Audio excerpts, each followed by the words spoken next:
Here we are. Oh my god. It's happening.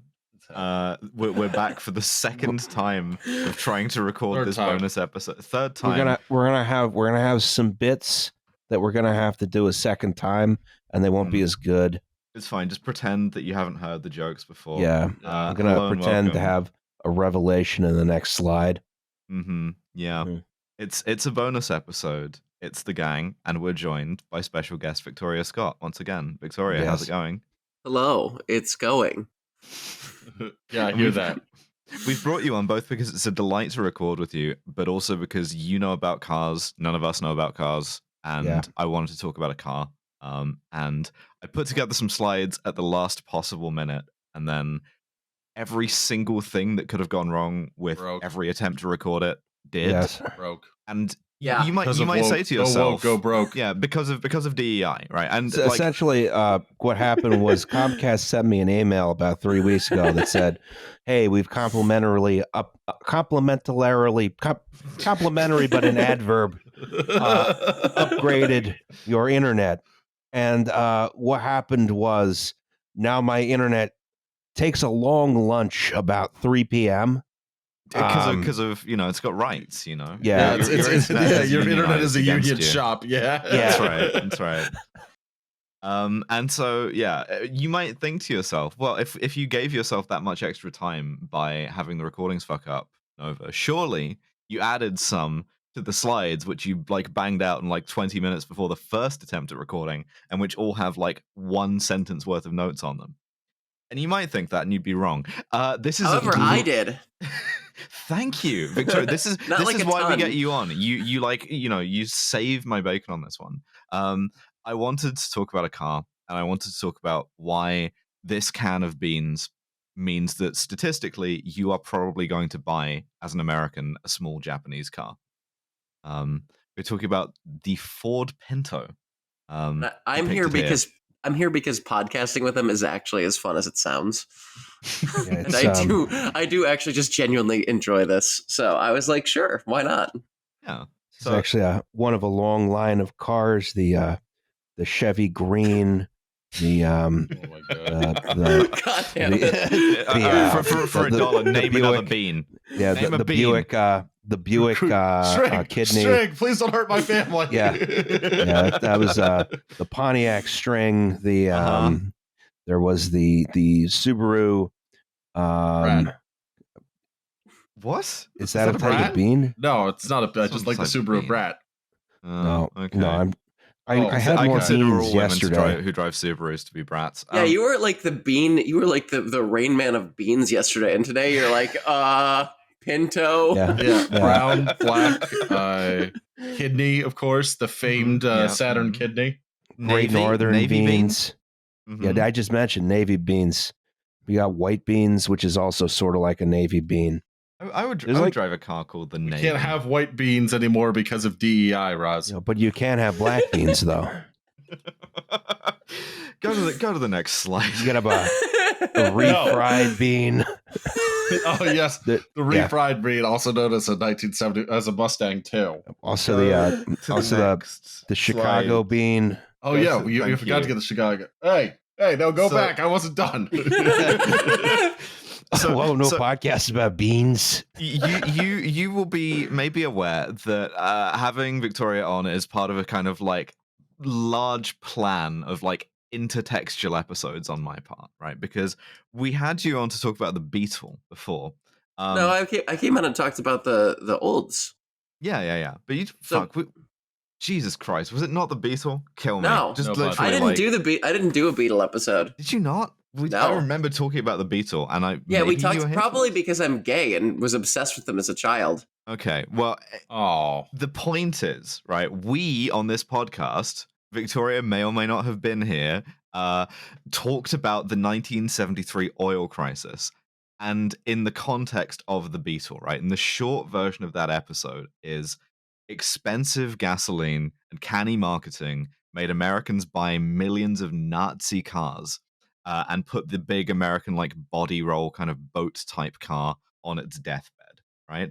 And curiously, all the biggest beneficiaries of this situation were on the wrong side in World War II, which does cause me to suspect that the subcompact car is a kind of like long game Gladio plot. Yeah, it's like long game, like Fourth Reich shit, you know?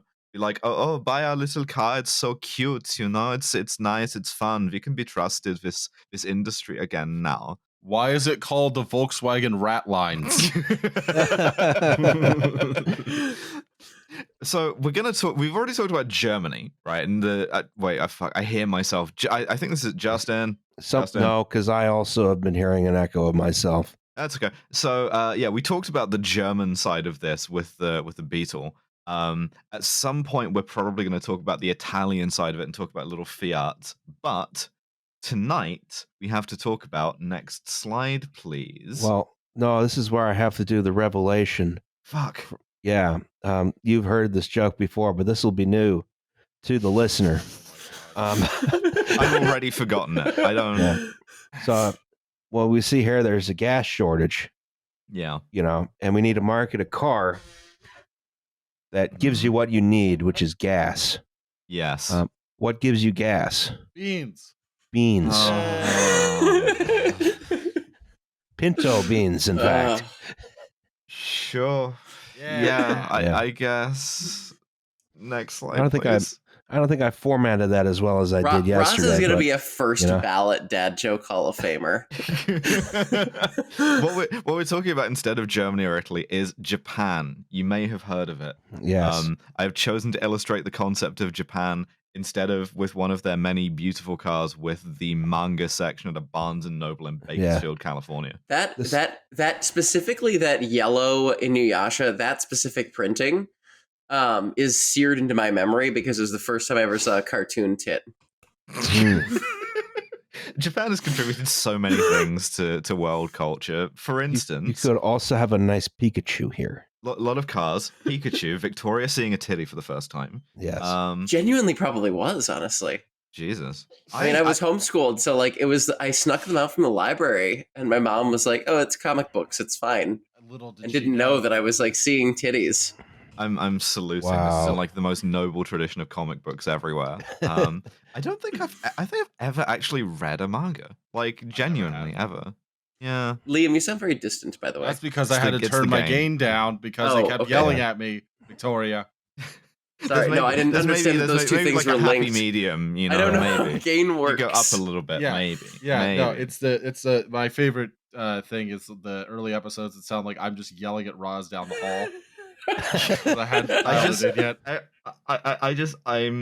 I think what we need, right, is we need to get Devon some kind of like business troubleshooter package where they get like business class flights to the US, like a cool Audi and a silenced pistol, and they just get to fucking like make sure that your recording setups like work, right?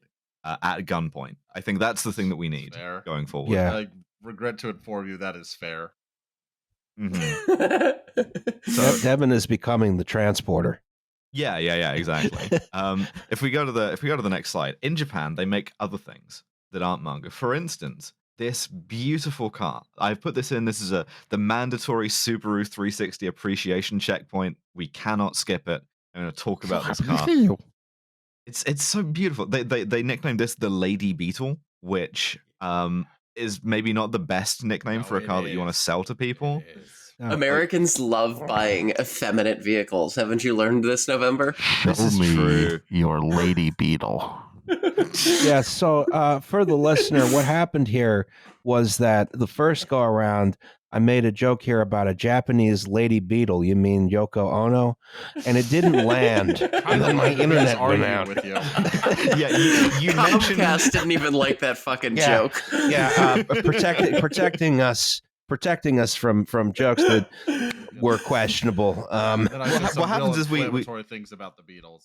We threatened to do the Beatles as a bonus episode, and then Comcast killed your internet. Yeah. Also, Liam, you really are going to have to like turn your gain back up, and we'll just deal with it. I apologize. Okay. Happy medium, you know. Other duties as assigned.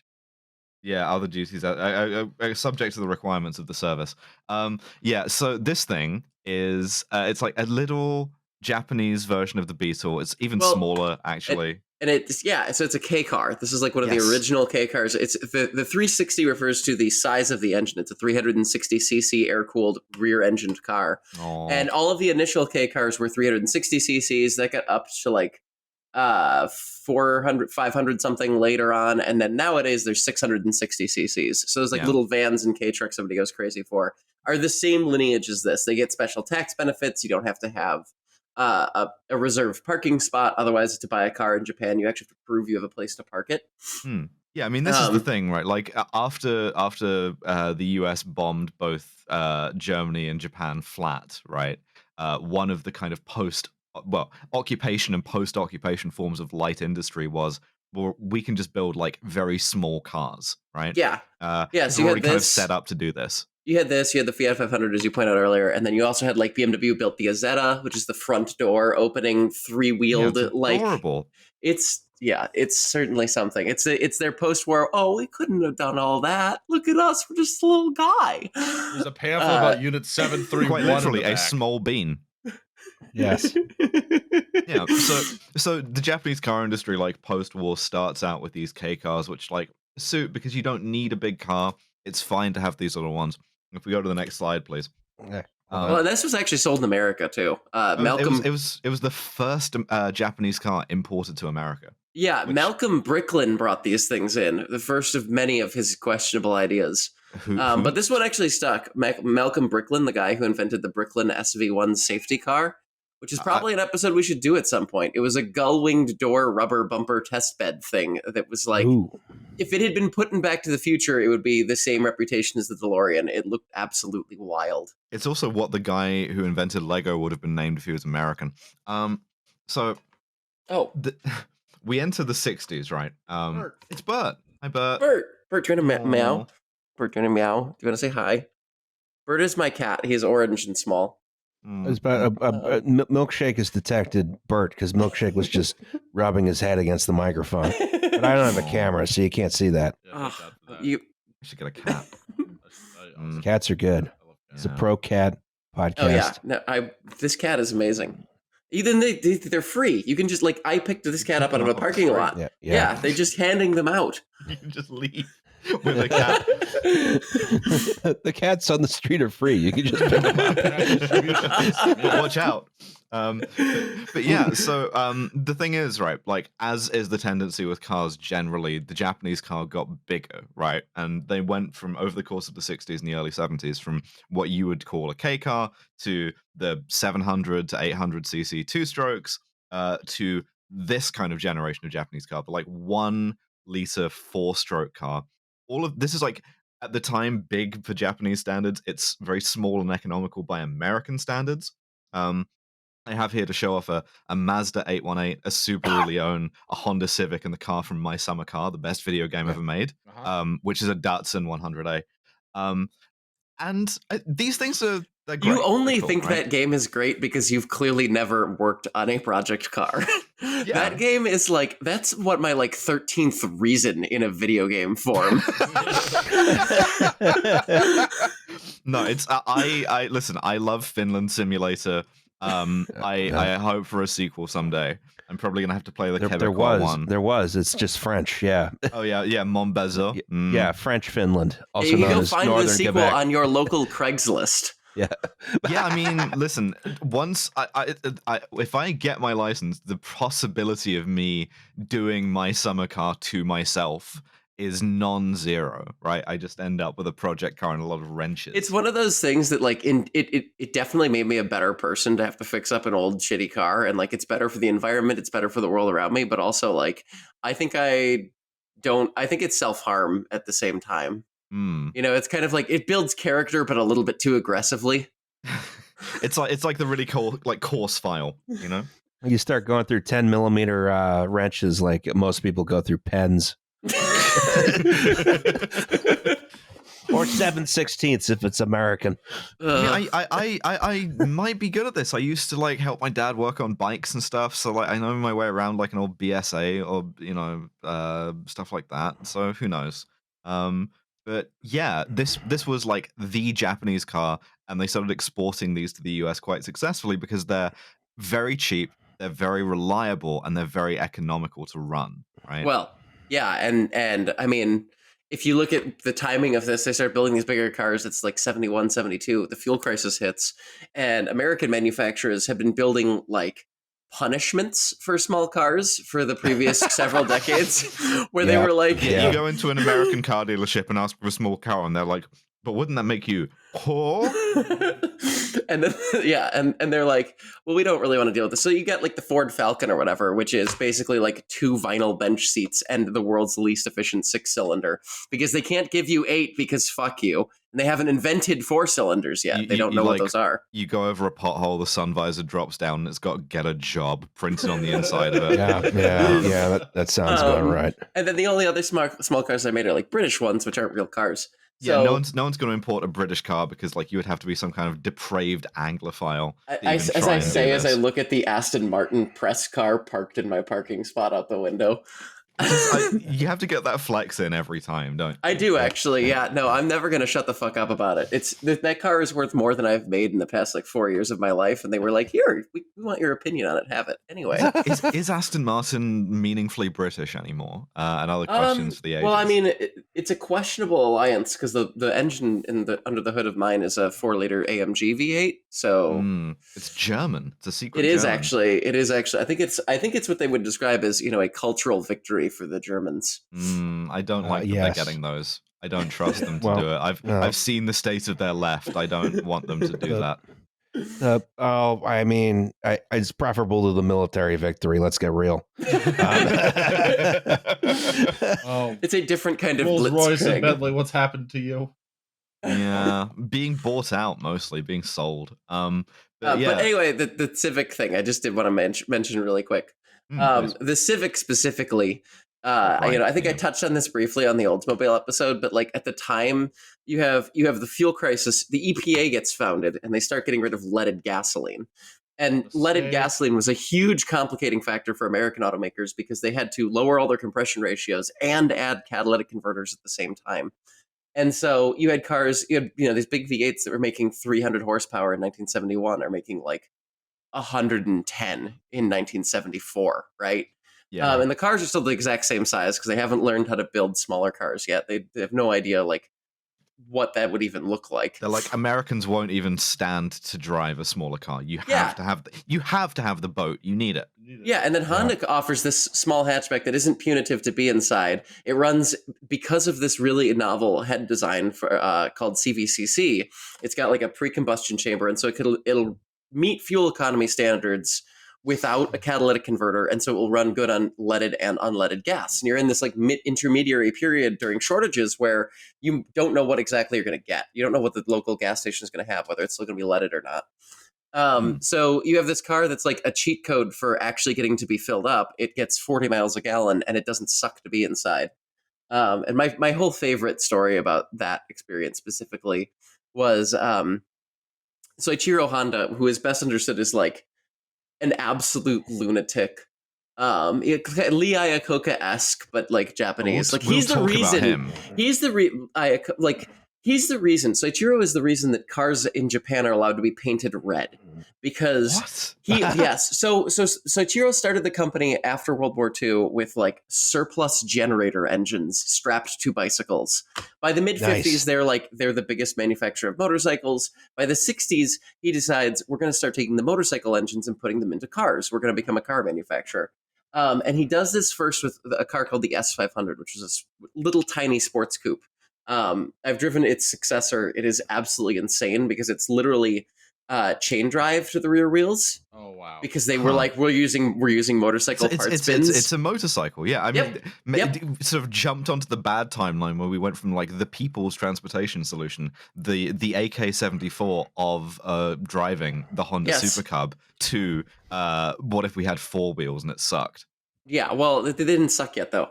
But so at the time, Japan had like some weird law that you couldn't, only emergency vehicles could be painted red or white. And Soichiro was like, but I'm building race cars. Excuse me. If I can't paint the cars red, I will fucking kill myself. Yeah. And that has cultural weight in Japan, obviously. So he takes out like newspaper editorials. He like bullies the Japanese government into letting him paint these cars red. They eventually give up and they're like, fine, whatever. And then white actually becomes the official like championship white is like the Honda sports car color. It was on all their F1 cars. He was just like, cool, I'm gonna rub this in your face for literally the rest of history. So he's that kind of guy. The whole fun story with the Civic is it was a press conference in like 73 or 74, and some I don't know, mid-level manager at GM was talking about the Civic. Somebody asked, like, how is Honda getting these great fuel economy numbers when you can't? And the GM Great American moment in American cultural sensitivity incoming.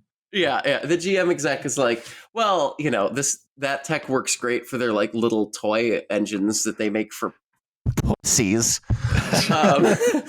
But for a real car like we build, that's not going to cut it. Yeah, so we make cars for men and also, I guess, some women sometimes. Yeah, but like importantly, not pussies.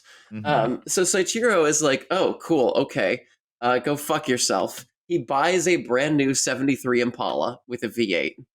He has it air freighted to Japan, where he tells his engineers, hey, build a set of CVCC heads for this, because I would like to prove a fucking point. So they do. They build a one-off bespoke set of CVCC heads for this with the pre-combustion chamber. They ship it back to Michigan. Soichiro delivers it to the EPA, who tests it, and they're like, "Yeah, this passes. This passes our fuel economy standards." And literally, he does nothing else with this car. He's like, "I'm done. I made my point. Go fuck yourself." It exists as a kind of spite car. I don't It's even know where this beautiful. car exists. The thing is, because like I would kill to like be hands on with this car, right? To look at how bodged together this thing was, how fast they had to make it. Like this is like probably one of the most important fuck yous in automotive history. I don't even know where it is. They didn't give a shit. He was like, I made my point. I'm done here. So just to be clear, we like it when Soichiro Honda flies off the handle and does what today would be like a bunch of Twitter posts, but we don't like it when Elon Musk does it. No, because the thing is, car company owners because the have thing changed. is Elon Musk is like, hey, I'm going to call somebody a pedophile and then do nothing. Soichiro is like, Soichiro might call somebody a pedophile, but he would do something about it, and that's the crucial difference. He has the will to power. In fairness, Elon Musk did do a lot of stuff about that and fucking ruin that guy's life. Oh yeah, even though he was not a pedophile. Yes, but he didn't build the cave. He didn't do anything with the cave. Yeah. He built the child coffin that then didn't work and got stolen by Australians. Yes. Yeah, but the thing is like Soichiro, when he did this kind of shit, it worked, which is why I like Hondas, because then he did stupid shit. He actually pulled it off and then built like some of the coolest cars ever made. But yeah, so like nobody's ever been like, oh wow, nice Tesla. It's true. I do think that Soichiro Honda should have been on Twitter. Oh my god, yeah. The levels of posting through it. We don't know whether or not he would have falsely accused someone of being a pedophile. Because he's dead, we can falsely accuse him of falsely accusing someone of being a pedophile. Yeah. You know? Potentially, if he were alive today, but we don't know that. If he had been given access to our modern hellish world instead of dying in 1991, which instantly same year I was born, curious, then yeah, his consciousness was split between me and Liam. Then yeah, we can only speculate on what major historical figures who they would have accused of being pedophiles. JFK was on his way to accuse someone of being a pedophile at the Dallas Food Mart. Ben Franklin. Ben Franklin probably would have accused someone of being a pedophile. Yeah, maybe, but he'd probably be right. Is the thing. That's true. Yeah. Well, especially if he was pointing at like Thomas Jefferson, Oh yeah, actually. Oh, I'd love to see. It's kind of easy to accuse people of being a pedophile if, like Ben Franklin, your friends are like generally pedophiles. Like, founding fathers, not good people. If we go to the next slide, so American car manufacturers have two plans about this, right? And one is ignore it. And if you just ignore it, you just build the big boats and you go, anyone who drives a Honda is gay. That works for a while, right? But then people keep buying the fucking Hondas. And eventually you get to the point where you're like, oh, fuck. oh shit, we need to do something. We need to build the American car from My Summer Car. We need to build Yes. the American subcompact. We need beans. Beans. Exactly. Beans. And Beans. as you see here, this is the bean. This is the bean itself. The Ford Pinto. And this is Hey, I drive the Pinto. listen, I know it's Pinto in American, but like I can't not say it as Pinto. This is just an affectation, but I can't shake it. I am sorry. This will continue for the rest of the episode. Does it need to? Yeah, it does. It Yeah. does need to. Damn. This, as you can see, it looks visually very like all of the Japanese cars we were just talking about. And Ford were not the only ones to do this. You could buy any number of American subcompacts. You could buy, for instance, next slide, please, a Chevy Vega. Hell yeah. This Yes. ugly as sin, color of like cream of tomato soup. I mean, looking I thing. think it's kind of cute. Actually, this does look like it would be delicious to dip a grilled cheese into. They don't make car paint like they used to, you know. Thank God. I think all of these are like ugly cute, right? And I don't know. I think this is the second ugliest American. What people subcompact. really like to do, and this is a Vega thing specifically, because I've seen a bunch of these at American car shows, because they were building these like 2,000-pound go-karts that were supposed to be, you know, maximum fuel economy, but they still were building them fundamentally American, which is to say they had like a lot of room under the hood. People would take V8s and drop them in these, Oh yeah. and then build like absolutely demonic. You know, it's kind of like Flying Miata before Flying Miata was a thing. I don't know if you're familiar with that, but it's a company that basically does V8 swap Miatas. So they build you a shittier Corvette. And so what people were doing is they were like, well, I can build a better Corvette, because the Corvette wasn't, the 70s were not a great time for that car. But anyway, No. every time I see one of these, I just think like, yeah, that would look really good with like a 350 plopped in it and maybe some big slicks out back. Hell yeah. Mm. But instead, the way the way they were selling this to you was buy this instead of like a Nissan Sunny, you, a pussy? you know, buy Yeah. this instead of like a first generation Toyota Corolla. Which is funny because like the Datsun Bluebird, the 510 that was competing with this, was like one of the best handling compact cars of all time. Yeah, but like Americans don't want handling. Americans want straight line speed. You And go on a straight line I do. yeah, all the way across Kansas. I do want No that. curves. I like how Liam and I do think the same about this though, because like last episode we were talking about like how we both wanted Dodge Vipers, and now we're both like, let's drop a 350 in a Vega.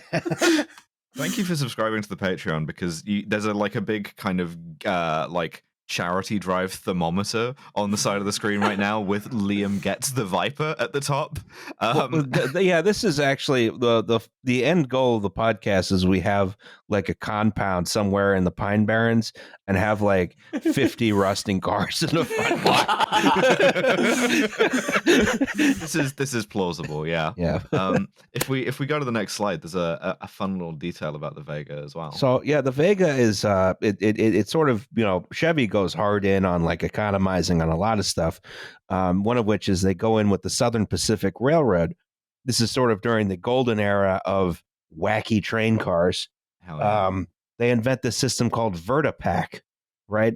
Where they take a flat car, they build these special ramps on the side that fold up, and then you can drive the car onto the ramp, get a big forklift, fold the ramp up, and the cars are stored vertically in the train car for shipment to car dealerships.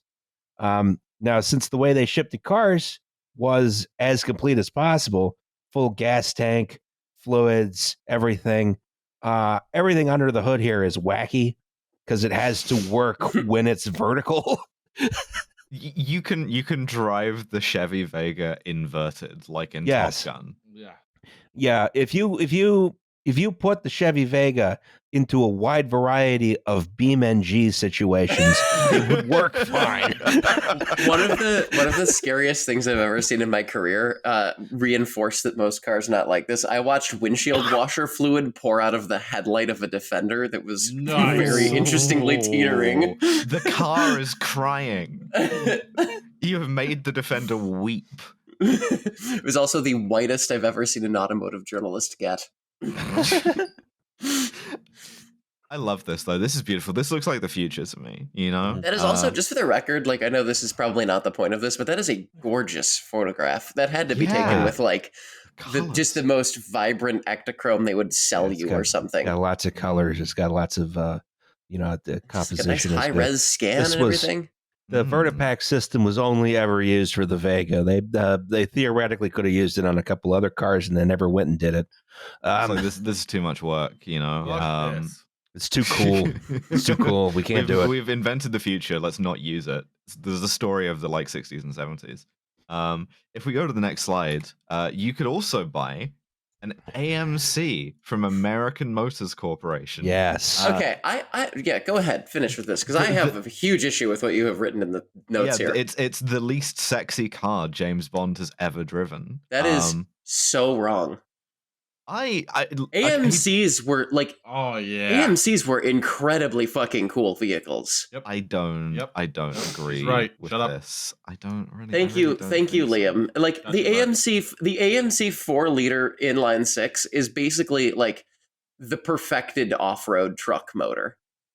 It's like, would you torque? Yeah, but yes. yeah, but you have Horsepower to- enough. Yeah, but you have It to will buy out- it in an like- AMC Gremlin or an AMC. No, you don't. You can get Matador. it. You could get them in a Jeep, and you could also get like the AMC Eagle 4x4, or like if you wanted like the cool one, they had the AMC AMX, which is like the Javelin like supercar. Basically, they had so many cool cars, and they were very pretty. This is, they were not. You were They delusional. absolutely were gorgeous. You were Liam, insane. help me. It's good. It's good. You Oh, they were can have an gorgeous. AMC Yeah, and you man. can I want a Pacer so goddamn bad.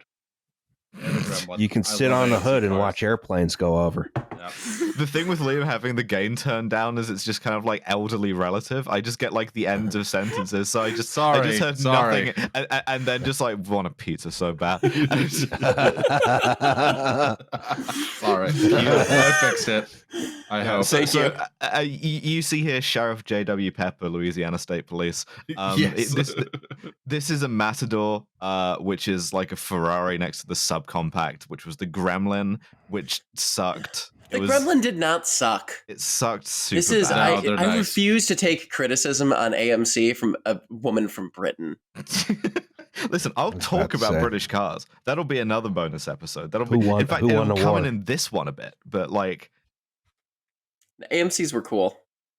I almost that's one of my hot list for like cars I'm shopping for because I owned a Toyota Camry and it exploded because it gave its life to allow me to escape rural Idaho.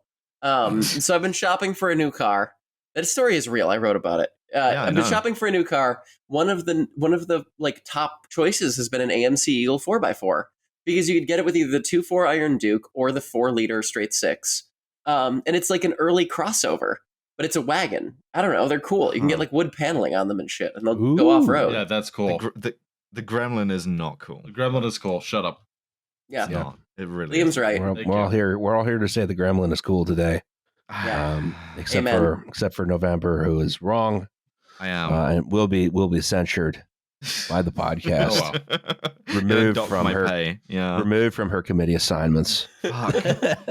If we go to the next slide though, we've talked about like unimportant American manufacturers like GM and Chevy and whatever. Pfft, the fuck out of my face. We got to talk about a real company. We got to talk about Ford. Ford. Found on road dead. Yeah. Dick Fix on Dick or Gates repair Taylor. daily. But yeah, so Ford has to get in on this, and this is where we have to talk about one of America's worst pony boys. This is Lee Iacocca, and Lee Iacocca's deal was, what if a car was slightly smaller?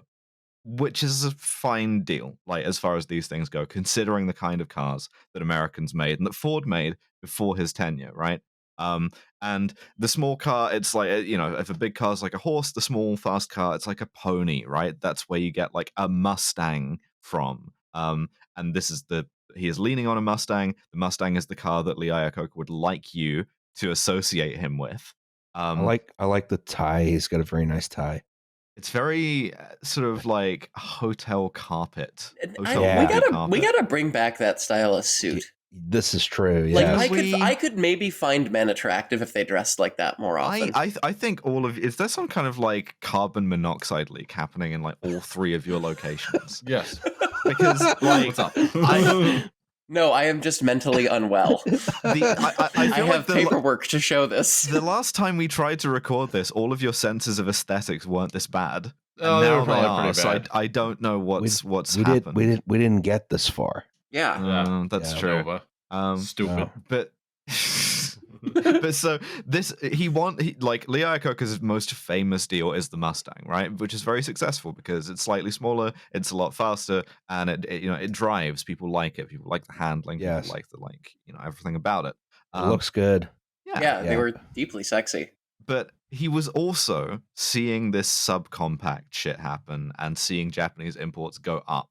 And at Ford, Lee Iacocca was a huge advocate of making a Ford subcompact, as opposed to every other Ford executive who would have preferred to just like ignore it as like a fad for gay pussies that would blow over any day now. The oil crisis is going to be over and we can go back to making like giant sort of bricks, right? If we go to the next slide, we can see one of those executives. This is a guy named, I shit you not, this is his real name. They don't name people like this anymore. Seaman Bunky Knudsen. That's not real. This tie sucks. I don't like it. This is because Knudsen is a GM guy. Yeah. Henry Ford II hires this guy to be CEO of Ford ahead of Lee Iacocca. And there's like a Game of Fords situation happening, where all of these guys all of the like senior executives are split between House Bunky Knudsen and House Lee Iacocca. And they're sort of constantly sniping at each other, which is, it turns out, a remarkably healthy way to run a company. It's also like still how car companies are run. Yeah, there's a PR department to kind of smooth it all over and make it look like it's all unified, but like no. No, there's absolutely internal power struggles at every, because they're big enough. They're the only companies that are big enough that still make things so you can have those kinds of arguments, right? Yeah. Like, what are you going to do? Have internal fights at Boeing? They don't build airplanes. Yeah, at least these guys aren't like shooting each other in front of their Taco Bell or whatever. As far as I know, I may be wrong. But yeah, so this is the big divide in Ford is like, I want to build a subcompact versus I absolutely do not want to build a subcompact. And if we go to the next slide, what happens is that Lee Iacocca gets his way. Not for the last time, right? Because Ford builds a subcompact. Weirdly, the exterior design of this is the other guy, Knudsen's work. So it's kind of a situation of like, dads when they say they don't want a dog, and then like a week later. But this is like, it's Lee's car. It's his deal. He like micromanages the absolute fuck out of it, and he has two design goals. Right? You can't sell it for more than $2,000, and it can't weigh more than 2,000 pounds. And that's going to be the sort of guiding principle. It lasts about 3 years of production before they break both of those, by the way. I will say though, like, when I was doing research for this piece, I found a in-era car review published in I think 71 or 72 that was a Vega versus Pinto car and driver story. And they actually were like, these cars don't suck that bad because they both got the upgraded motors in them, and they were like, you could get four-wheel discs on the Pinto, which was like kind of a big deal at the time, and so it was kind of like this like little baby sports car thing almost, because Americans didn't really know what a sports car should have been back then. It also like this is where the British car industry comes in, because the engine in this comes out of Ford's like British arm. It's a Kent engine. Came out of like an Anglia, I think. And yeah, by all accounts, it's fine. It turns out that the like British car industry is okay at making those kind of engines. Yeah, sure, it's okay. And the design is like broadly conventional. It's just smaller because they're trying to like keep the cabin as big as possible. They're trying to like save weight. And so what you end up with is the fuel tank is in the back, right? Right. Like next to the like rear axle. And in the course of making this, they do a bunch of like collision tests. No one actually really makes them do this. There's very little like regulation. on Well, this. okay, so that's not entirely true. Fuck. So the thing with the collision tests is like NHTSA's brand new, right? Like they would just came up with the idea of like maybe we should run some things into cars to see what happens. And NHTSA up until like 71 was only doing gas tank rupture testing in frontal impacts for some reason instead of at the back of the car where the gas tank always fucking is. Yeah. And they had changed it for like 71 where there was a 20 mile an hour movable barrier standard. So you get rear-ended at 20 miles an hour. You basically fling the car backwards into a barrier, but the barrier can move, right? Like they're like K-rails. So it's not like a fixed concrete wall where there's no give. And Ford tested against that, and this car was fine. Although they did test in 1970 before they needed to. Yes, but they knew it was coming. Yeah, and they did some rear-end collision tests. And the thing that you will hear bandied about is they did 11 collision tests, and in all but 3 of them, the gas tank ruptures and it bursts into flames, and the car is like engulfed in flames, right? And obviously this is suboptimal, right? Yes. Is that bad? Is that bad for it? Yeah, it's not generally a good thing when your car bursts into flames. And so they have a number of engineering solutions to this, right? The first one is they can put like a rubber lining under it. And that would have worked. It would have cost about like $5 per car, $5.08. I also don't actually think that would have worked. I mean, like given the material technology, like you don't start seeing rubber bladders more commonly until like later on.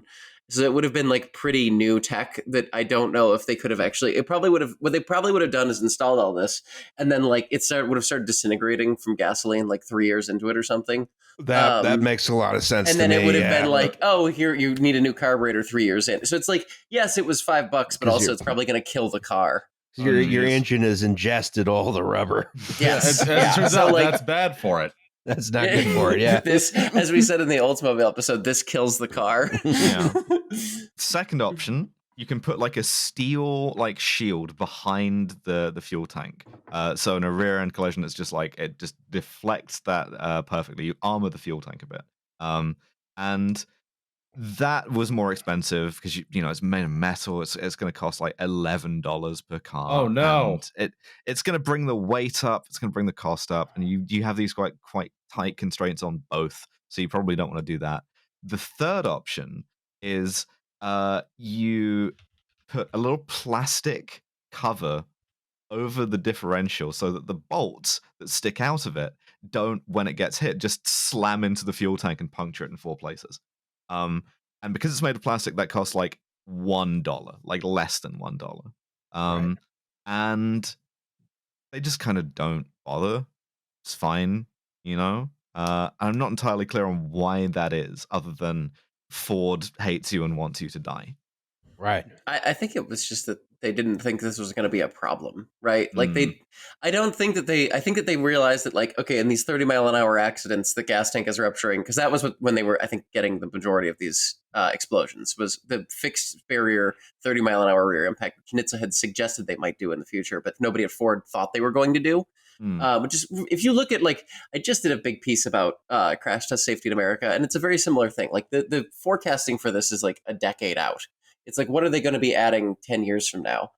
So everything moves really slowly, and auto manufacturers will routinely pressure, like, not NHTSA as much because they don't really do anything anymore, but IAHS, which is like sort of the industry collective that does a lot of crash testing and stuff. But they're planning, like, you know, I want to get top safety pick in 2027. Fuck you if you bought a 2025. Eat shit. yeah, but you know, and that means the standards are going to shift and stuff. And so I think the biggest thing was they were like, yeah, I mean, like most cars, if you run into them in this era, will explode. So who gives a shit? Thanks for nothing, Ralph Nader. That'll do it. This is going to be the sort of central thrust of the episode, is that like pretty much no cars of the period are safe in a modern understanding. You should not like But if we Yeah, go I to the mean, next slide- you have a crash, you're immediately impaled on the steering column, and then the car bursts into flames to preserve your dignity. No one look. Yeah, this- On fire, man. Do not look. Yeah. this is the kind of car that tries to give you a Viking funeral. Yes. Yes. And then you got a car Valhalla. So it's all good. Mhm. If we go to the next slide, I tried to pick a kind of moderately shitty looking Pinto. This Every is what time you they say end it, up I with. die a little inside. Pinto. Pinto. I think they're cute. I refuse to think that these are bad. I drive the Pinto to the restaurant. I make the pizza. I like how the door trim doesn't marry up. But No. Oh, other this than one is that- also missing a rear view mirror, and like it Yeah. looks like it's lived 30 years parked in that parking spot. Please Yeah, I kill think me. Yeah, I don't know. I think they're cute is the thing. I agree with you. Yeah.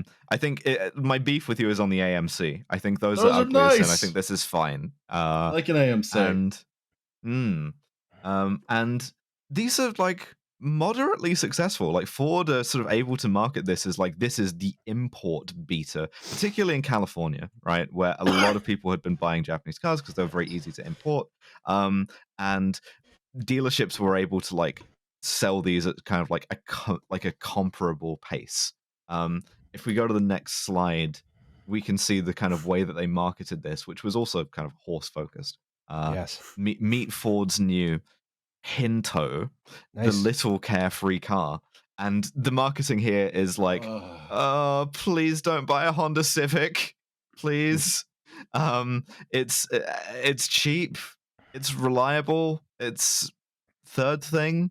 It's carefree. I think the other thing that's worth noting too, though, Carefree right until you tap that bumper a little tough. Mhm. The one thing that Ford actually had as an edge up on the Civic is that because Ford's got a dealer network, Ford's got massive production capabilities. Civics were selling for like massive markups because there weren't that many dealers that were selling them, and they couldn't get them to the US fast enough because people went absolutely crazy for them, especially as soon as the fuel crisis hit. And Ford is like, hey, we can actually make these and sell them to you. And if you look at like cars that have become success or failure stories, half of it comes down to whether or not you can actually make it. Like there's a bunch of cars right now that I think are really good that no one can fucking buy. And so they're only in dealerships with like $10,000 markups. And it's like, well, What's the becomes a point, lot less right? compelling then. Yeah. Nissan's currently doing this with like the Z. I think the new Z is like a really good sports car, but they won't fucking make any of them. So you go to a Nissan dealership and they're like, yeah, here's the base model that starts at like 43, at which point it is an incredibly competitive car. We're going to add 15K on top because it's hard to find these right now. And you walk out and you're like, well, I could just go buy a BMW or like, the Supra or, two Miatas or et cetera. And so like, I think that's worth remembering here too, is Ford actually could build cars. Yeah, and by rights, this isn't a bad car to drive. Like No, the reviews were really good. I actually desperately want to drive one. I haven't. It's a bucket list. Go ahead. I don't know where to stick this in, so I figured it is definitely a carefree car, as demonstrated by the fact that this morning I received a Twitter DM from my mom. Oh no. Which I will now read out. Did I ever tell you about the time I was in the back seat of a Pinto and the people in the front seat decided to be fun to go down Thrill Hill, pronounced Thrill Hill, in Buena Vista, Virginia? It's a steep downhill road. You start at the top and go down as fast as you can until you hit the bump at the bottom, and then you're airborne. We got pretty decent airtime. I would have enjoyed it a lot more if we had been in a different model of car.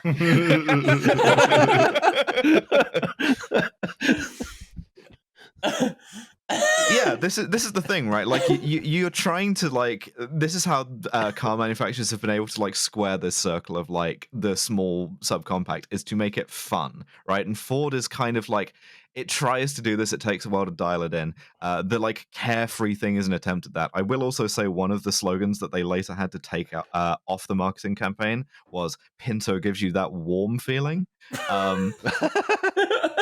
Beans. Yeah. Beans. It gives you the feeling That of would be it gives you that the would feeling be of just that- shit yourself. Yeah. that How would did be you a know? reef. That would be a refried Pinto, yeah. Lucky guess. Oh my god. I haven't pooped my pants in quite a while. Listen, so proud of you, Liam. it's coming for all of us again in old age. So, Yes. you know, you just make your peace with That's it why now. I'm basically ready to be a dad, because as I was explaining to Corinne, poop just does not bother me. This is Poop the is thing. funny. You have this age where, like, first, you know, the 4 ages of man, I guess. You shit yourself. You don't shit yourself. You watch your kid shit themselves, and then you shit yourself again. Yeah. Well, the trick is, What shits itself at night doesn't shit itself during the day and shits itself in the morning. Yeah. the trick is shitting other people. Yeah, you seldom shit anyone else's pants, do you? Oh, shit you is- don't know me. The rare transitive shit. If we go to the next slide, I will also say, as far as fun goes, they did a sports trim one model year. The sports accent group. You could get this on a Mustang, you could get this on a Maverick, or you could get this on a Pinto. I will also say that this still pales in comparison to the AMC Javelins sport package, which was jeans. What? You get a Levi's denim Gremlin. You get the my Dremlin. God. Oh shit! Yeah, yeah. I would like literally kill for the jeans Gremlin. The Dremlin. The jeans gremlin sounds like something that you start seeing once you take 400 milligrams of Adderall and you work in a Levi's store. It came with denim seats. Whoa, get that denim on denim feeling as you wear your Canadian tuxedo to drive your gremlin. Yeah, no, it had like Levi's badging. It's the coolest. That's the thing. Again, like the Pinto, cool. That's great and all. Gremlin, much cooler. You get in like a low speed accident and just going off the seat, you like rug burn your entire asshole up. From denim alone. You just get sanded. You get your ass degloved. You're getting your ass kicked by the sales rep because you wore Wrangler jeans to the fucking showroom. looks like right here from the logo, you're gonna get your ass kicked by the horse. It really does look like a car that's been kicked in the head by a horse. Yeah. Yeah. But you could get like an orange or avocado like dual color situation Like here, that. and like I like that. nicer seats, and like a different steering wheel. Did it This do would anything else? This would probably be really good on Thrill Hill. Real heel. Yeah. Yeah. Real Hill. Yeah. If we go to the next slide, again, I've picked like pictures of sad Pintos, sad old Pintos. That looks Well, like a car from now GTA you can start say it. with. Now you can say it. You were saying Pinto. You're a fraud. The thing is, I can do it. I just was choosing not to annoy you, Oh, and I was being gracious. But so this I drive the Pinto. I make it a guacamole. this Pinto, as you can see here, one of the key like aspects of inventing fun was inventing the hatchback. And Ford didn't know how to do this yet. So the early models just had like an enclosed trunk, and it gives it this effect of like a really fat ass, like because it's so like long over Mrs. the back. Incredible's first car. Genuine, I want to slap this car's ass. Like it's incredible. They did ultimately, though, if we go to the next slide, invent fun, and this rules. This just fucking rules. The hatchback. Oh shit! It just looks really good. The It looks stripe. like it looks like this is the budget A-team van. The B team. Yeah, the B-team. Yeah, keep going down the alphabet, baby. You can tell the level of like thought I've put into all of this by the fact that we're moving through these slides pretty quickly. We go to the next one because you could get it as a van. Look at this shit. Look at her. This thing fucks. This thing is fucks. With the There, people have done porthole gay things in this. windows? People Yeah. have done straight things in this. People have beautiful. the French call it fromage. Just the whole. I mean, you know, today you only get one color on your car, and this one has like five colors. Dude, this Yeah. thing slaps. Yeah, like you could genuinely walk into a car dealership and buy one of these, and the question would be like, "What color do you want the stripes?" A question you're never asked about a car now. They Dodge don't Viper? ask. Oh, don't make the Viper anymore. We used to be a real country. We used to. I mean, this is what they took from you. The second I get a car, whatever it is, I'm putting some fucking stripes on it. Next slide, please. It adds horsepower. It does. This is this is just a magazine ad that I include simply to say you will never be this happy. You will never have this much fun. You can't have this anymore. It's not allowed for you to have this now. The liberals took it from you. I do actually know a guy who's got a basically it's a old 70s van with a bunch of shag carpet inside. Oh yeah. And I can't confirm this, but I do suspect he gets the most laid of anyone I've ever met. Look at the fucking it's chairs. got the little bubble windows and everything on it. It's the so chairs fucking rotate to the back so that you could, for as it says, easy living, which is Ford copy for getting your dick sucked. Fucking Like Folks. fucking and sucking and sucking and fucking. Yes. yeah. So the Pinto comes out and it's like We're it's the fine. Ford Motor Car Company, and we can guarantee you will get fucked in this van. Or do the fucking whatever you like. Please Ford- just the give us Ford- $3,500. We need it so Ford bad. Pinto cruising wagon. I mean, it's what more could you possibly ask for? It's like good Big Bill Hell. Like if instead of Big Bill Hell being aggressively like we're going to fuck you, it's like sensuous. Like we're gonna fuck We're you. gonna make love to you. Yeah. Hello, Baltimore. I'll make love to you. Hello, Baltimore. You will get fucked. Baltimore will get seduced, you know? Everyone's getting laid tonight at Big Bill Hell's. But yeah, so the Pinto is like pretty well received, as it turned out. People liked it. Like the brakes were a little bit underpowered was one of the complaints. You but get like, the 4-wheel discs, then they're Yeah. fine. You gotta go for the upgrade package. you Come got on, like that's why you have automotive journalists. We tell you what options to get. you got like You just buy the 20 base model? Ford claimed you got like 23 miles per gallon on this, which is not bad. Like, I mean, to be fair, also though, you got to remember that like EPA standards have changed. So like a 70s 23 miles a gallon is like a 2020's 17. Still, Meanwhile, the but- Civic was getting a 70s 42 miles a gallon. yeah, but So- like on the other Look, hand, Yeah, I it's mean, got stripes on it, and if you buy a Civic, you have to put the stripes on yourself. So You know, You tell me. the depressing thing is you look at this and all of our incredible improvements and, engine efficiency and so on and so forth all went to making cars heavier as opposed to making them get better mileage.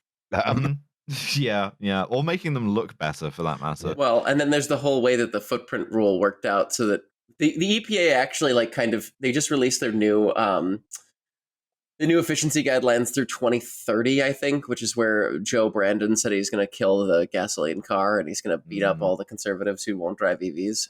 Cool. That was the popular thing. It was actually a watered down version of what most environmentalists actually wanted. But in that 800 something page report, the EPA kind of is like, "Hey, we're really sorry that we killed all the small cars.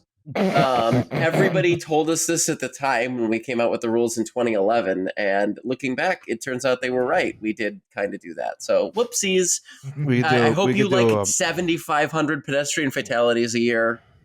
Go fuck yourself." We could do like a whole episode probably on like EPA regulations that backfired. Well, the thing is also like that is I know more about that shit than I know about anything else because I've written a bunch of articles about it. So we could just do it right now. We don't even need slides. I'll just fucking go.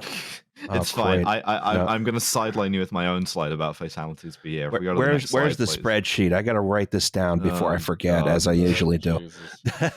We have so many episodes planned. Just let me write another book really quick. Look at his Hold on. desktop. Jesus Christ. How does he do it? No, I don't know where the spreadsheet is. Go to the next slide. Go to the next slide. Go to the next slide. Okay. Slide, the next slide. Yep. Oh, the next yeah, slide, go hold to the on. next I just slide, found go the to the next slide. Go to the next Go to slide. the next slide, Ross. Thank you. Okay, great. I'm just gonna talk here now. So right. Here's the thing. Americans love to die in car crashes. You love it. You cannot get enough of it. Given right. It is Yes. the classic American activity. You love doing it, and I understand why. You can't hold the wheel with a burger in each hand. You fumble it. You go into like the Fuck concrete you. barrier. And in the 70s, you were all drunk, you were all on Quaaludes, and half of you were serial killers. So you had like a handcuffed Yes. co-ed in the back trying to get out, and that's going to like throw off your steering. All Is of which is this Long Island? It looks like Long I Island. have no idea. I just pulled like Okay. 70s car crash off of Google. All of which means that like there wasn't some huge immediate thing where they put the Pinto out and Americans were like, oh my God, these things are death traps. You would just like hear that your uncle who had bought a Pinto had been exploded, and you would like go on as normal with your serial killing or whatever. Yeah, it's right? like, well, shit happens. Yeah. You know, I killed more people today than that, so you know. Yeah, exactly. To join these dots, right, to say that the Pinto is like uniquely dangerous requires a whole new species of American. Next slide, please. The consumer advocate. And this is Ralph Nader. Look, I am still pissed at him for killing the Corvair. He killed the Corvair. That was his first serial killing. He was a man who, like, for an American of the 70s, he chose to make his serial killings cars instead of women. And yeah, the first one was the Corvair, and the second one was the Pinto. And yeah, what can we say about Ralph Nader? American, like, attorney, consumer advocate, campaigner, independently wealthy, or became wealthy through like stock, and then was able to devote everything to his various causes, which included you not dying in a car accident, right? I was about to say, this guy is a squarehead if I've ever seen one. Yeah. No, he's apparently his parents were Greek Yeah. and Lebanese. Look, I disavow him. doing like Ralph Nader physiognomy, yeah. Yeah. He's 90 years old. But yeah, so he's still alive. So the Corvair was like the unsafe at any speed thing, and for a long time he was like a driver of like more regulation, more oversight in car safety specifically. And if we go to the next slide, one of the things that becomes apparent with the Pinto is that the gas tank is, as Ford had discovered in 1970, very easily punctured in a collision from the rear, right? Yes. And when that happens, everything gets soaked in fuel, and then the fuel ignites and you burn to death. And probably you're like trapped in the car as well. I will because also the door say panels get real Tesla shit. Yeah. Yeah. Yes. The door panels did there were a couple of factors that did make it worse, admittedly. Like the doors did jam into place pretty easily in a rear end accident, so you did have a bit better chance of burning to death. And also like the way that the body underneath the car was constructed, like the fuel would sometimes leak into the cabin. So it wouldn't just be burning underneath, it would be burning inside. Ooh. Which was not great. So yeah, it wasn't like the finest engineering moment Ford had ever had, but like it, you get fully like it wasn't flambéed. the 2013 Focus automatic transmission either. Oh yeah. Oh wow. There are going to be like 35 listeners who are like, oh my God, I fucking hated that car, because everybody I know who's ever owned one has had a transmission explode on them at least once. In fairness, though, I'd rather have my transmission explode than burn to death. I actually wouldn't. Transmissions are expensive. So you'd rather Burning burn to death is free. Okay. No. I mean, you got to pay for like the undertakers and stuff. I mean, I don't. I'm dead. It's somebody else's. Yeah, exactly. I feel like my ghost would be like watching my next of kin sort of with the undertakers and be getting stressed like vicariously. That's fair, actually. Yeah, it's like even death doesn't free you from sort of paperwork and costs. But yes, it has a few accidents, and like this is something that Ralph Nader and the the Center for Automotive Safety are able to kind of like draw together, along with a little magazine which we'll get to later. If we go to the next slide, we got some engineering here. This is the kind of like this is the Nader argument of why this thing is so unsafe, right? I will say though, like some of the stuff here, like filler tube pulls out a fuel tank. They all did. I've worked on 60s cars. Nobody had invented filler tubes that were part of the fuel tank yet. It was just a rubber hose that you could just yank in and out of a hole on the gas tank because like evap systems didn't exist. That's like a thing that other cars had too. So, I mean, yes, again, all of these things are like fair, but it's a small car and it's the 70s and we haven't invented making cars safe. Yeah, the fuel tank has to go somewhere, So- and this is a pretty like conventional way of designing it at the time. Yeah. Just admiring this because this is from an era of engineering when you had to have really good handwriting. It's really good drawing, right? Yeah. Like, Yeah, no, my girlfriend like looked over my shoulders. I was fiddling with the slides earlier and she was like, "Oh, I like that." I was like, Byron Block, consultant at Auto Safety Division West Los Angeles, has like great handwriting. Like the lettering is incredible. Oh, this everyone used to have this in engineering, not in And now we don't doctors teach have always been cursive in the bad. schools Yeah. no more because of DEI. Okay. DI. Oh my god. I will say cursive is less relevant now than good print handwriting. These days, you just type it all into a fucking computer, don't you? I mean, I wrote a book that I hand wrote. Nice. When I was doing field surveys, I That's usually had to like write everything out. Yeah, I still handwrite my notes for KJB, and then like with a fountain pen. That's pretty cool. that's a good idea. I mean, you're a little more engaged with the process then. Yeah. This is a sort of well, there's your problem tip. Just handwrite things if you're Get able. some fucking paper Oh and my a God, pen. why are you yelling? Yeah. Just yell more. Get some fucking paper. Shove it up your ugly ass. But yeah, so this is the thing, right? If you like draw it out like this, it looks, because it is insanely dangerous, right? The fact is, this was like standard practice. It was like entirely normal for an automotive engineer, but it's like it's the same issue that Nader had with the Corvair, which is like he picked the Corvair, but basically every car, like it had that bad swing axle, but like every car was like that. Yeah. Just Well, this is there were no like, such thing as safe cars. You got it. You know, it was a different era. that's the point of being a consumer advocate in this case, right? Is that you can pick one and use it to kind of like regulate all. And unfortunately for the Pinto, it becomes kind of I'm not even sure if this is the right expression I'm using here, but it becomes the tail that wags the dog, right? Like, if you go, well, this one car is so obscenely unsafe, not only do you get to make Ford look bad, but also you get NHTSA to be like, maybe we should make it so that we test stuff. So it's like this, it's like prosecuting war crimes in that sense. yeah, I guess so. Yeah, you're like making an example of the Ford Pinto. Yeah. The other big contributor along with Ralph Nader is, if we go to the next slide, this magazine Used to be good. used to be able, better than good, it used to be able to bully the Ford Motor Corporation. Like Mother Jones used to be something that could terrify absolute sort of like tyrant executives, and now it exclusively seems to employ people who like complain on Twitter about having to see homeless people. Yes. But Mother Jones has had a very, very steep decline. Yeah. But so they had this article in 1977 called Pinto Madness, which Pinto essentially Madness. You've heard of March Madness. Pinto Madness lays out what's basically the popular narrative that's stuck, right? Which is that the Pinto is a death trap. And specifically because if you drive a Pinto, you get hit from the rear, you explode, and you get trapped in the car, and it like burns. You become refried. Yeah, you get like sort of a little mini Hindenburged. It's it makes you feel warm inside, or whatever that tagline was. Yeah. Pinto gives that warm feeling. And the tone it's written in is a sort of style of journalism that you don't really find as much anymore. That I would describe as like crusading, for better and worse, because it's like not entirely factual, right? Like, right, yeah.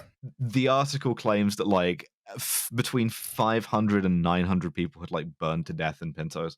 As best anyone can tell now, the number is like 27. Yeah, I'd like to note that once again, the Tesla battery fires as of early 2023 have killed 62 people. Yeah, well, this is the thing. It used to still be possible to like get in your leftist magazine, which still existed, and write something that was sort of true, and get the corporation to blink. I'm so jealous of this because I literally like say things that are verifiably true, and people just yell at me for it. If I exaggerate anything, I think that like somebody from a motor, like a car company, would come to my house and kill me. Well, see, this is the thing. This is why you've got to lie to establish dominance over the auto Yes. manufacturer. Yes, Um, we all need to adapt Maoist standard English. Slogan 1, slogan 2, slogan 3. Yeah. America with 3 Ks in it. Yeah. The America Motor Company. and yeah, this is very successful because obviously it's very emotive because people don't like burning to death, right? No? It turns out. And so people who otherwise would have been sort of completely blasé about their car and more focused on serial killing the woman they had in the trunk are now thinking, oh god, well if I get like hit from the rear, not only does she like, get mulched, but also I burn to death. Can't have that. If we go to the next slide, there's a specific memo that got leaked. Or got disclosed, actually. Ford disclosed this. It's the Grush-Sawnby memo, named for its authors, which was an internal piece of like Ford decision making. And it gives you a sense of sort of like Ford's internal culture at this time, because it's all stuff that, much like, any of the crypto stuff or Sam Bankman-Fried or Enron, is like, why would you write that down and put your name to it? Yeah. Because it really is just putting in writing. If you remember that bit in the beginning of Fight Club, right, where Edward Norton is like, if it costs more to do a recall than it will cost us to like settle with the people that we kill by not doing the recall, we don't do it, right?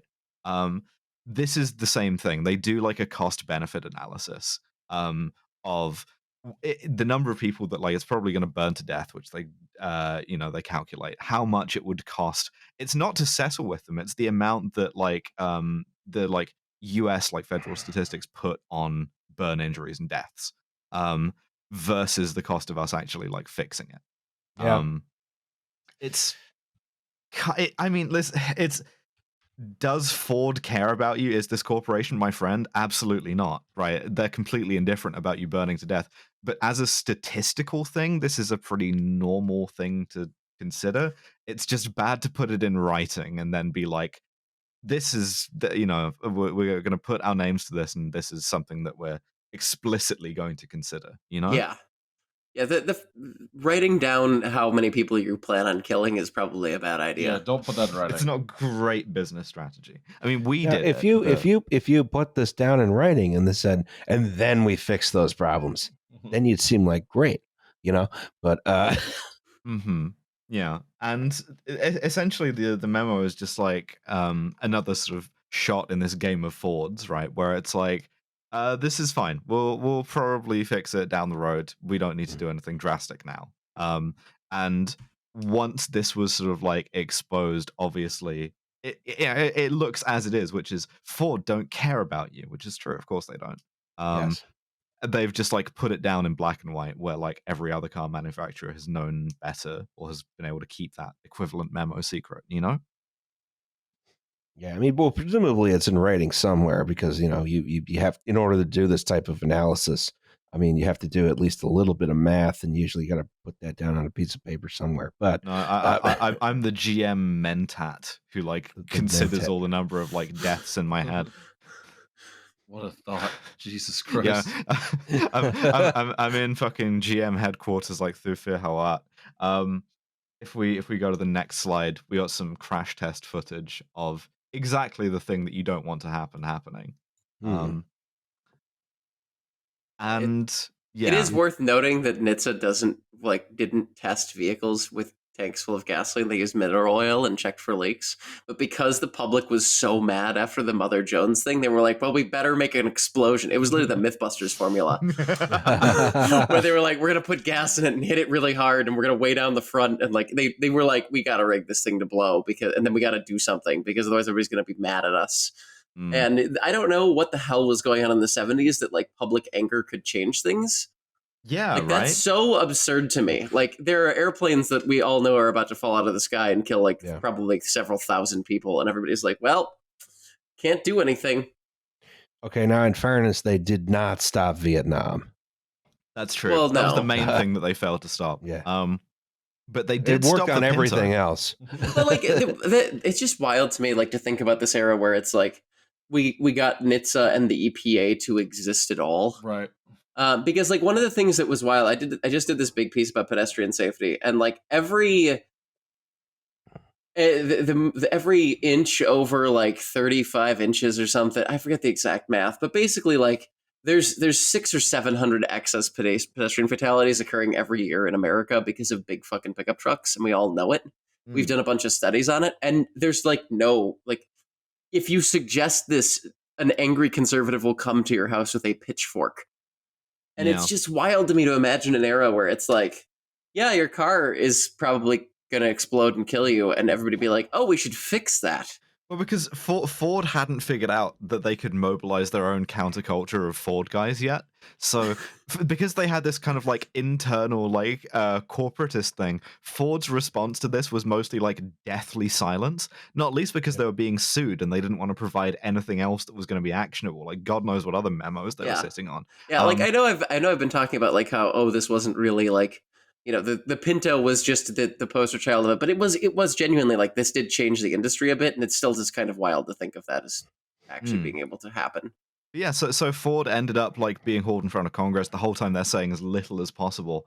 And ultimately, what NHTSA wants to do is a formal like recall of Pintos. And Ford does a voluntary recall, which is a kind of "you can't fire me, I quit" thing. Yes. Where they just drag all of them back in, and they do, if you remember, the most expensive option of fixing it, which was like putting a little like armor shield behind the fuel tank. Yeah, and they changed the filler neck design too, I think, so it wasn't quite as easily pulled out. Oh, boo-hoo, it cost you $11. $11 per car. That's like so many cars. That's like $20 million. Okay, you'll live, you fucking Nazis. I don't think Henry Ford II was a Nazi. Henry Ford II was the one who was like a sensitive man, right? He was the fail son. We go to the next slide. God, we really shit on Ford on this podcast. Whenever I come on, we seem to like just laser hone in on them. Why is it that whenever we're behind a paywall, we always hate Ford? I hate Ford, yeah. I mean, okay, but maybe we can throw some shade against Dodge. Dick on Dick Gay Entertainment.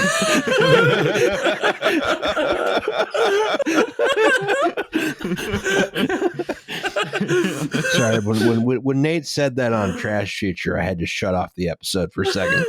Just pull over to the side of the road and just kind of like howl for a bit. But yeah, so there are a couple of lawsuits out of this. Only a couple, which is surprising. The big one is Grimshaw versus Ford. This is the one that like Ralph Nader put in his museum to himself, the American Museum of Tort Law in Connecticut. There weren't a couple. There were according to the research I had done, there were like over 100 lawsuits brought. There were just a couple that were actually like got anywhere. Well, back in the day, like they used to like throw your suit out of court for like way less. Like judge doesn't like you, you know. They still do that. Oh well, okay. Yeah, America's bad. Yeah, Nova. Maybe your lawyer pissed off the judge. Yeah, that seems to be more and more the case. The lawyer comes in, pisses off the judge. Yeah. So Grimshaw versus Ford is this couple. It's like a mother and her young son get like rear-ended after they stall the car on a freeway. They get like rear-ended at like 50 miles an hour, and like the kid gets horribly burned, and the mom gets like burned to death. And Ford ends up like settling after this like excruciatingly long process. Which they have tried to like drag out as long as possible. And this actually does, like, as you say, Victoria, change the kind of industry attitude towards their own liabilities and to their PR, because, you know, they concede that maybe it's not a great idea to be saying nothing on the advice of your attorneys in the case of you kind of burned a kid and their mom to like death, you know? Yeah, I mean, yeah. Well, and also just to drive home like how unsafe this was, I think that the woman who was driving it died immediately. Yeah. I don't think she got to burn to death. I think the impact just, which is like a 30 to 50 mile an hour rear end accident is like not fun, but not something that kills you anymore. Like, yeah, not 30 mile an hour rear end is not going to, you're not going to die. I don't care how small your car is. So like just death traps. Anyway, go ahead. There was also Indiana versus Ford, which is the first time in U.S. history a corporation was charged with homicide. Wow. it took until 1980 for anyone to do that. And essentially, very, very similar case. And Ford was acquitted. They beat the charges, they beat the allegations. But again, this kind of like contributed to this culture of like settling early and quickly and treating it mostly as like a PR threat rather than a legal threat. I'm thinking of a whole bunch of like 14th Amendment based solutions here. Corporate personhood. Presumably, you could seek the death penalty for a corporation. I mean, this was like homicide as a tort, right? As a civil wrong, I believe. But I don't know. Maybe you should be allowed to seek the death penalty in civil cases. Maybe if a corporation is a person, it can be charged criminally. Yeah, and absolutely. be punished capitally. I'm not sure who you're going to execute, but yeah, you absolutely could. You just disband a corporation, I suppose.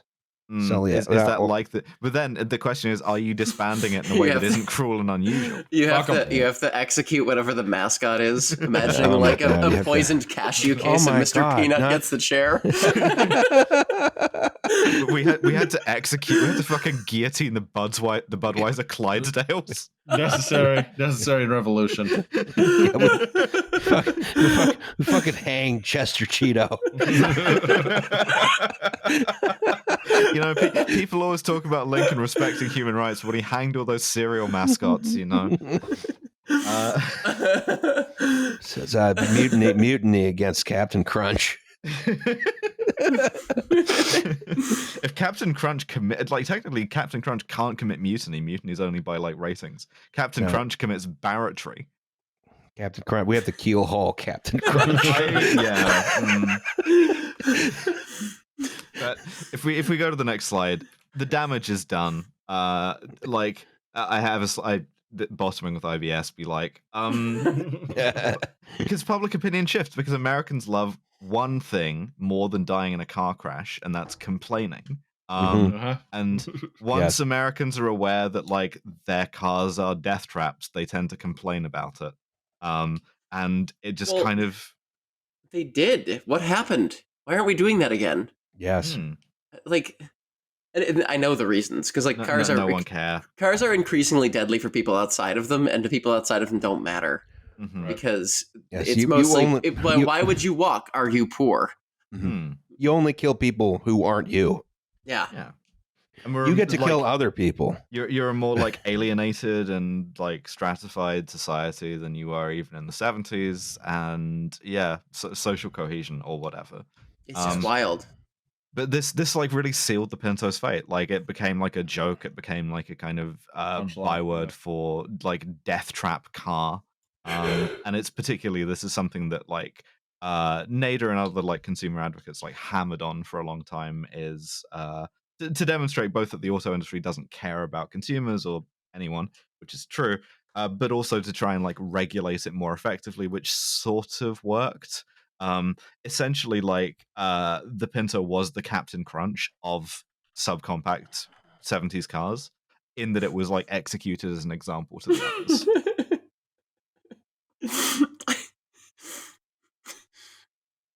If you go to the next slide, they did do one more generation of it, which sucked. They changed the front to make it worse. I don't like this at all. Yeah, it's not so good. It literally looks like a lemon. And Ford moved on to the Escort, which is a cool idea. One world car, one world government. And your parents bought a Civic instead. The worst car I have ever driven in my entire life was a Ford Escort wagon, like a 97. My mom used to drive one of those, yeah. Oh my, it was so bad. It had no heat. I was driving it in the Cleveland winter, which is just I was just fucking freezing all the time. And the headlights on it were so bad that I actually blew out a tire hitting a curb because I couldn't see it. Jesus. I had to change a tire in like the snow at like negative 20 degrees. It was miserable. I literally, when I got rid of that car, it was the only car I've ever gotten rid of and been like, I want to run this thing over with a bulldozer instead of selling it. And yeah, this was right on time for the Japanese electronics industry to take off. and then Japanese manufacturers could buy like integrated circuits domestically, and that's why you are going to buy a Honda Civic instead of buying like a small Ford. And American car manufacturers have kind of like lost interest in a lot of ways. They don't build cars. Mhm. Yeah. Ford makes the Mustang, and that is the only car they make. Only truck. Everything American else is an wishes to drive SUV. a Yeah. truck. Yeah. Chevy still makes the Malibu, I think. The Malibu or Impala, I always forget which one they still make. It's the rental car, basically. And then they just killed the Camaro, and they make the Corvette, and then everything else is a truck. And then they make I guess they kind of make the Bolt, if you consider that a car, which I kind of think it's a little bit more like a little mini crossover. I don't know. It's all gotten blurry, but like, and Dodge only makes vehicles that they sell to new military recruits. Yeah. Like the one of the funniest. So I was interviewed for a thing on NPR recently, and one of the funniest things that came up in that is there's some guy in Seattle who's been racing around with a Hellcat at 4 a.m. through Belltown and waking everybody up, and like everybody in the city now knows what a Hellcat is and hates them. Yes. And the thing that's funny is that like I did a little looking into it. The Challenger is like one of the top cars to die in. It kills like the most of its owners statistically because the people who buy them do exclusively that. They're like 4 a.m. time to go out and rev my engine for 3 hours. But yeah, this is the Ford Pinto, and this is why you're going to buy a Honda Civic. Yeah, I do have a fun bonus slide for this, please. Please, yeah. Yeah, the next slide, which I enjoyed. I found this out, and I was like, we got to include this. Fuck? This is the AVE Mazar, pronounced like the star, not miser. And so there was this guy who was like, well, I'll just take the rear end of a Cessna Skymaster and weld it to a Ford Pinto. Good idea. Good idea. And was like, now you can use the drive wheels to take off with. So you actually put the car into drive and go to help it have a shorter takeoff distance. And then when you land, you can use all 4-wheel braking. And then you drive to your parking area, you tie down your Skymaster part, you unbolt it from your Pinto, and then you go drive off. It's like this really cool idea, right? They tested it 3 times. One of the tests, an actual pilot was behind the yoke wheel, whatever the fuck you get with this. Combination yoke and the wheel. right strut failed, and he was like, oh, if I turn, it's going to break the plane. So he landed it in a bean field and then drove away. The second time this happened, the right strut also broke again, but the guy who, I think it was the CEO who was flying it at the time, and he was like, whatever, it's fine, and turned, and the thing catastrophically fell apart in midair and killed both the CEO and the inventor at the same time. And that kind of ended that. The thing that was funny, beautiful. The funniest part about this whole story was that the car, without gas, still weighed more than the takeoff weight that the Skymaster was rated for. Jesus Christ. So it was just overladen from literally parked. So that was really good engineering. And the other part too is that the NTSB specifically called out the guy's welds as being shitty, which After to me he is the died. greatest diss I could possibly imagine. After he died in a plane of his own Yeah, I was design. like, yep, no, your welds, the welds are not good. It's not good. Not the only puddles, are they're you not there. Not only did your own invention kill you, but the NTSB said, yeah, you were a shitty welder. He died as he lived, welding fucking boogers. Is the Cessna aluminum? And I assume the car is steel. The Skymaster bits are bolted. I said welded because I was being funny, but you could drive the car separately. Ah, gotcha. Okay. Which is an idea you really want to. Yeah, and they keep trying to do this. This is a sort of recurring theme for flying taxis and shit. It's always a terrible idea. If we go to the next slide, I will say some people kind of like them now. And I have a beautiful quote from a local news story. Carrie Simmerman, 50, drove from Kalamazoo in the blue 1977 Pinto.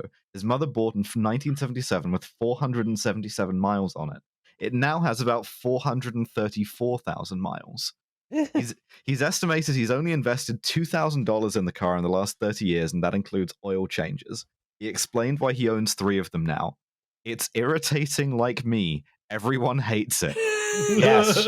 Yes. Yes. That's how I want to go through life. Me too. buy a Pinto, I Yeah. guess. Buy a Pinto. And if we go to the next slide, we can see that most importantly, it survived to be immortalized in the second greatest video game of all time, The Simpsons Hit and Run, as the nerd car, which gave it a 2.5 out of 5 for toughness, which I don't think was warranted. It would have been funny if it exploded immediately every time it got hit. You know.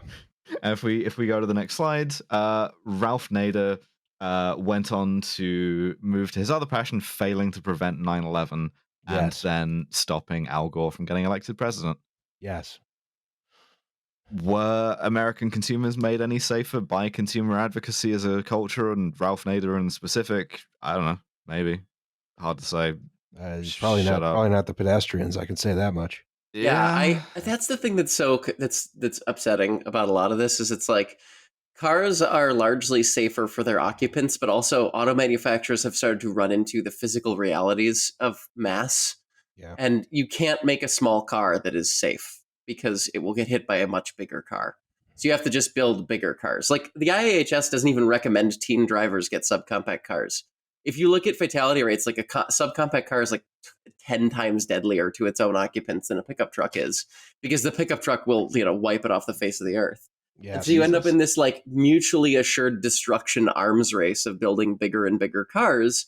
The EPA is joining in from the sidelines to also make it regulatory more advantageous to build bigger fucking cars because they get evaluated against a less strict set of fuel economy standards because regulatory capture is a thing.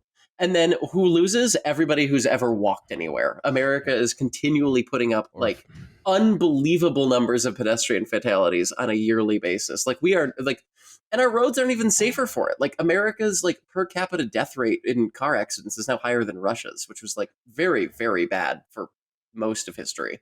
And it still is. We're just getting worse at it.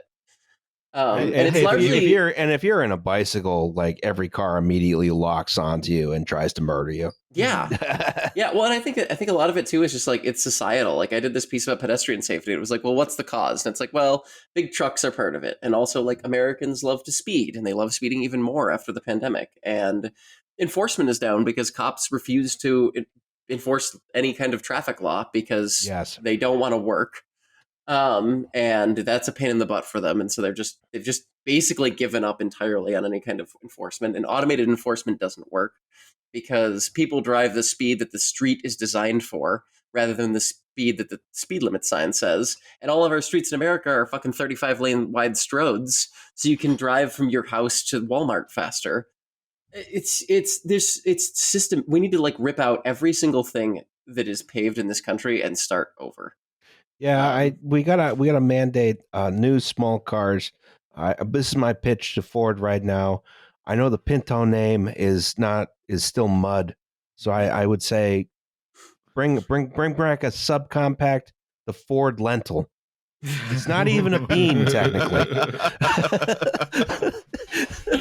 Yeah, bring back the Ford Lentil. And I guess the other thing is that you're safer in a car in the abstract now than you used to be. Absolutely. The technology has gotten better so that subcompacts that aren't hit by a giant pickup truck are less likely to kill you. But, it's just that we're losing progress. We are now losing ground, and instead of a Nader person standing up and saying something about it, we're just kind of skill issue, buy a bigger truck. Yep. Not to do the blaming Jill Stein for Trump thing, but I do recall that Ralph Nader did say before the election that it was better if Bush got elected than Gore because it would wake people up. And then it didn't. That worked great. Then everything got way worse. So, that was mostly Al Gore's fault and also Bush's fault for just stealing the election. But yes. The Brooks Brothers riot. Yep. I don't think that's in our wheelhouse. No. Otherwise, I'd put it on the spreadsheet. It was a problem. Chads. One of my first earliest memories. So when the 2000 election happened, I was 4. Jesus Christ, 5. Yeah. And one of my earliest memories is watching the news footage of the yellow Ryder truck ripping down the Florida interstate. It was full of the ballots to decide the election. The truck that makes everything much worse. Yeah. Yeah, I had no idea. Of course, I'm like 5, and I'm like blissfully unaware of the fact that, the outcome of what is delivered in this truck is going to make my life verifiably much worse and much bleaker. So I was just like, cool, a truck on TV. It's like those police chase videos that I also had no idea. I was like the most problematic 5-year-old. I fucking loved watching police chase videos. The perfect, beautiful sentence of where cancel culture has led us. I do remember the kids in 2nd grade were all in for Bush. I was a pretty problematic 5-year-old, I think. Yeah, I'm sure I was too. Is it problematic to want to be a cop? Because I wanted it way more when I was 5. I'll tell you that much. Yeah, but I mean, when you're 5, you can like have all kinds of things you want to do, and it's fine. I mean, look at Paw Patrol didn't exist yet, but True. if it was there, can you imagine? Yeah. You get like groomed by Paw Patrol. Yes, you become a furry cop. Oh, Managed to dodge that bullet so Yeah. far. well done. We have a bunch of those in Seattle. We have Rainbow Pride cop cars here. I saw one the other day. Hell yeah. It was literally like harassing the person who was driving was literally harassing an unhoused person. Mm-hmm. As it was sitting in the middle of the rainbow painted crosswalk with its lights on. I shit you not, this is exactly what happened. Pinkwashing so much. Yes. Beautiful. Well, this has been the Ford Pinto. We finally recorded a bonus episode. Did it. If your internet goes out now, we still have it. Yes. Thank you for subscribing to the Patreon. Most importantly, we have some plugs because Victoria. You know what bean we missed is soybeans. Oh my god. Victoria has a book that you can pre-order. Victoria, do you want to talk about the book? Yeah, my book is called We Deserve This. It is a trans feminine automotive lookbook, is what I've decided to call it. It's a fashion lookbook with trans femme models, a lot of whom are my friends, modeling with cars that match their vibes. So we've got 60s mod dress and an E-Type. Yeah. We have the Pacific Northwest Seattle lesbian and a Subaru Crosstrek. It's all kind of like a themed peek at what trans femme life in the 2020s looks like, and it's as diverse a look as I could get. So I have been working on it for 2 years. It has taken up most of my sanity, and it is available for pre-order now, and I hope people like it. Buy the book. It's really good. Buy the book. It's like 85 pages too. It's a lot of photography. Buy the book. Also, we have a merch store now. You can buy a shirt to cover your torso with one of our bits. To cover your nakedness, hide your shame.